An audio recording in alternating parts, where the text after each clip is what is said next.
حضرت امیر المؤمنین ایدہ اللہ تعالی فرماتے ہیں، دنیا میں بے شمار ایسے بھی لوگ ہیں، جیسا کہ میں نے بتایا کہ بعض ممالک میں علاج کی سہولتیں نہیں ہیں، اور جو علاج کی سہولت نہیں رکھتے یا جس جگہ پہ علاج نہیں ہو سکتا وہاں ان کو سہولت ہی میسر نہیں یا ان کو علاج کروانے کی طاقت نہیں ہے، لیکن اس کے باوجود اللہ تعالیٰ بعض کو بڑی خطرناک بیماریوں سے شفا دیتا ہے اور پھر وہ لمبی زندگی گزارتے ہیں۔ یا ایسے بھی ہیں جو ہر قسم کے علاج کے ناکام ہو جانے کے بعد اپنے کسی بزرگ کی دعا سے یا کسی دوسرے کی دعا سے یا صرف اپنی دعا سے صحت یاب ہو جاتے ہیں۔ اور یہ ساری باتیں ایک سعید فطرت انسان کو اس بات پر سوچنے اور توجہ دلانے پر مجبور کرتی ہیں اور ہونی چاہیے کہ علاج سے بھی اور بغیر علاج کے بھی شفا پانا اور علاج کے باوجود بھی شفا نہ پانا، ان سب عوامل اور ذریعوں کے پیچھے کوئی طاقت بھی کار فرما ہے، کوئی ایسی ہستی ہے جو شفا کے عمل کا اصل محرک اور وجہ ہے۔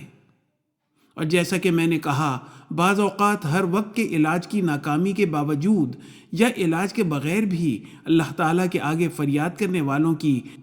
بے چین دعاؤں سے ایک انسان جو بظاہر موت کے منہ میں گیا ہوتا ہے واپس آ جاتا ہے۔ اور نہ اس بات کا ثبوت ہے کہ شفا کا ذریعہ صرف علاج ہی نہیں بلکہ علاج یا نا علاج دونوں صورتوں میں اللہ تعالیٰ کی ذات شفا دینے والی ہے، اور یہی اسلام ہمیں بتاتا ہے، اور اس پر ایک مومن کا کامل یقین ہونا چاہیے، اور ہوتا ہے۔ ایک نیک فطرت انسان تو سوچنے کے مراحل پر ہوتا ہے، لیکن ایک مومن جو ہے وہ اس یقین پر قائم ہوتا ہے کہ حقیقی شافی خدا تعالیٰ کی ذات ہے۔ ہر مریض جو کسی بھی مومن کے سامنے شفا پاتا ہے، اللہ تعالیٰ کی صفت شافی پر اس کے یقین کو مزید مضبوط کرتا ہے۔ اللہ تعالیٰ کی شافی ذات صرف انسان تک ہی محدود نہیں ہے بلکہ تمام جاندار، چرند پرند، حتیٰ کہ نباتات بھی اس کے نمونے دکھا رہے ہوتے ہیں۔